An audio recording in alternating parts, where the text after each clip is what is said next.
And this complex was built, and then it was destroyed by a hurricane. And then the Japanese ODA had to give another set of money to repair it.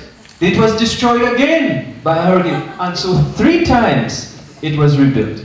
The catch of fish in Dominica has not changed, because in fact, by putting this complex there and trying to prevent fishermen from selling their fish outside of the complex, there's been a depression in the fishing villages, because people don't want to break the law by selling fish outside, but they're not going to go to fish and then bring it here to sell because their villages are very far away. But this is not the whole story. There's another bigger fisheries complex built on the other side of the island, and this one is being used for festivals and dances and parties and so forth. There's nothing relating to fisheries that is going on. That other one cost twice the amount of money because it was built on the Atlantic side. This is the Caribbean side. So when they built that second fisheries complex, they had to create a lot of protective barriers with stones and concrete. So it was twice as expensive, but it's being used for festivals. But you see, these things are also encouraging poverty in our own country.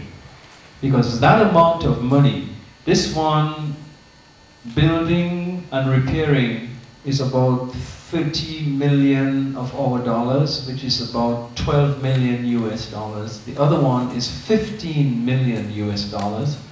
You have to understand that our total national budget for a year is 250 million.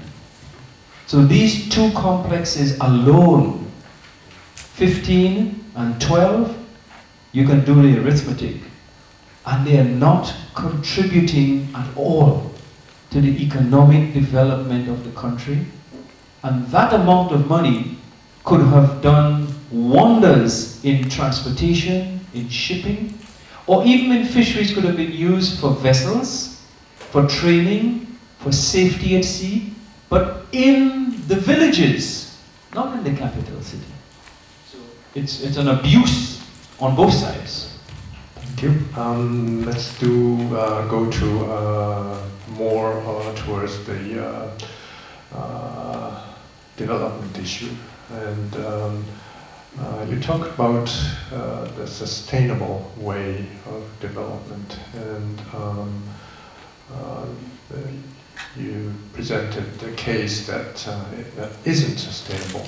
And then, what do you think could be the better way to encourage sustainable development in your country, not only in terms of the terrestrial agriculture, but also fisheries in general?